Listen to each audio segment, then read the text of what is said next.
Discovery of fire. Discovery means क्या होता है? खोज करना। ठीक है। इन्वेंशन मतलब क्या होता है? आविष्कार करना। डिस्कवरी मीन्स खोज करना। तो फायर की खोज कैसी हुई, है ना? Discovery of fire. During this period early humans learn to light fire. Learn to light fire मतलब लर्न मीन्स क्या होता है? सीखना। और लाइट फायर मतलब क्या होता है? आग जलाना। ठीक है, लाइट फायर। तो अर्ली ह्यूमंस जो थे वो आग जलाना कैसे सीखे? It was one of the greatest discoveries made by early humans. Greatest discoveries मतलब ये क्या था? एक महान खोज था अर्ली ह्यूमंस के द्वारा कि उन्होंने फायर की खोज कैसे की, उसी के बारे में पढ़ेंगे हम। Early humans knew about fires. They saw natural fires such as forest fires, but they did not know how to light a fire on their own. Early humans knew. Knew is the past of know. Know means जानना और new means जानते थे। ठीक है। तो early humans जानते थे कि आग क्या है, उनको पता था कि आग क्या है।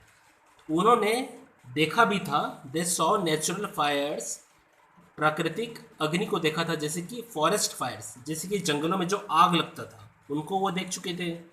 But they did not know how to light a fire on their own. लेकिन वो ये नहीं जानते थे कि आग कैसे जलाना है, how to light a fire. Here in this picture you can see early humans are trying their level best to light the light fire, है ना? देख सकते हैं आप।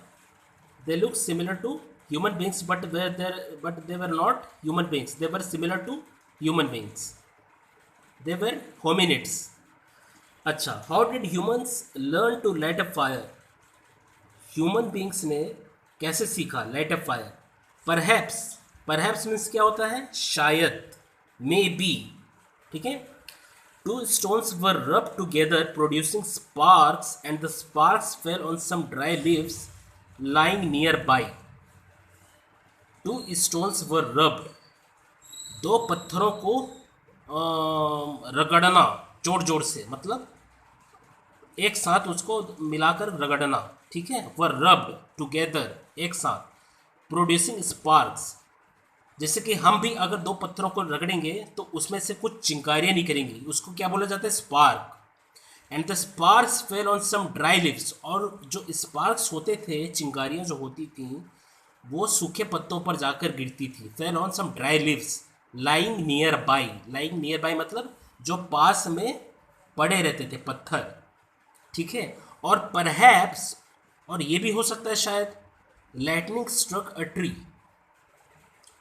लाइटनिंग स्ट्रक अ ट्री, जो लाइटनिंग है वो ट्री को स्ट्रक कर सकती थी। And it went up in flames, और फ्लेम्स मतलब क्या है? मतलब ज्वालाओं में। Went up in flames.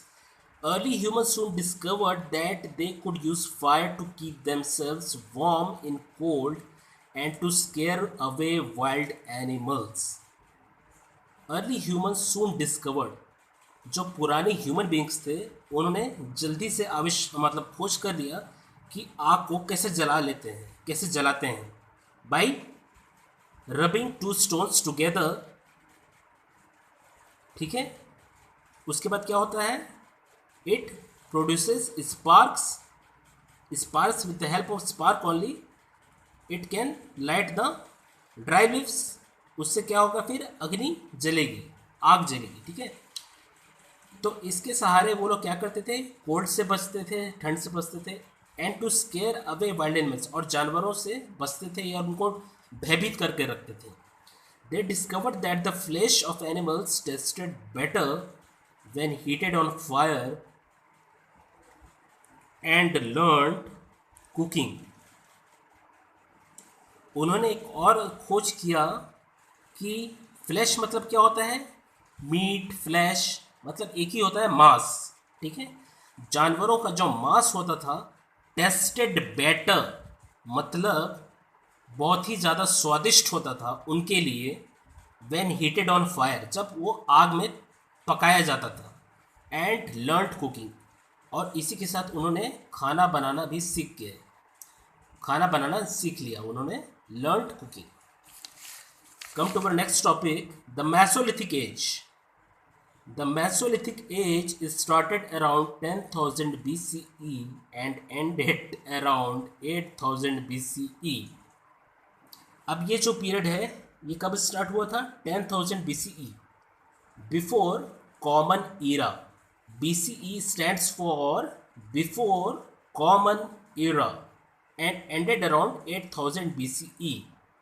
Earlier we used BC, not BCE। अब हम क्या करें, यूज़ करते हैं BCE, लेकिन हम पहले यूज़ क्या करते थे? BC। ठीक है। The climate changed and became dry and warm. इस दौरान जो क्लाइमेट था, मौसम था, वो चेंज हो गया और सूखा और गर्म हो गया, dry and warm. Humans of this age developed small, sharp, pointed stone tools called macroliths।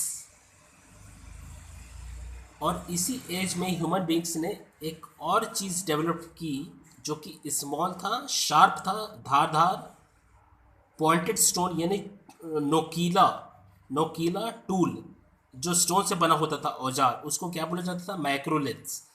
Wonderful to know, macroliths are found in many parts of India like Chota Nagpur in Jharkhand and also on the banks of the river Ganga between Ghazipur and Varanasi in Uttar Pradesh.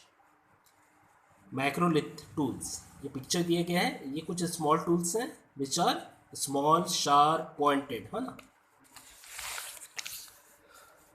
The neolithic age, this period lasted from about 8,000 BCE till about 4,000 BCE। इस period कब से कब तक था? 8,000 BCE से लेके 4,000 BCE तक। The tools of this new stone age were more advanced than earlier age tools। और इस एज का जो टूल्स थे, औजार या हथियार, वो ज़्यादा ही एडवांस्ड थे, मतलब पहले से जो टूल्स थे उनसे ज़्यादा बेहतर थे। Were much sharper than the tools of mesolithic period. Mesolithic period वो क्या था? Middle palaeolithic age. ठीक है। They sparkled due to polishing technique used over them. Tools of this period were axes, sickles, spears and arrowheads. और कुछ tools दिए गए हैं जिसके उदाहरण है एक्सेस, कुल्हाड़ी, सिकल्स यानी हंसिया, जिससे आजकल कई घरों में पाया जाता है, जिससे हम सब्जियां सुधारते हैं या काटते हैं। ठीक है। स्पीयर्स एंड एरोहेड्स यानी धनुष बनाना या धनुष। ठीक है।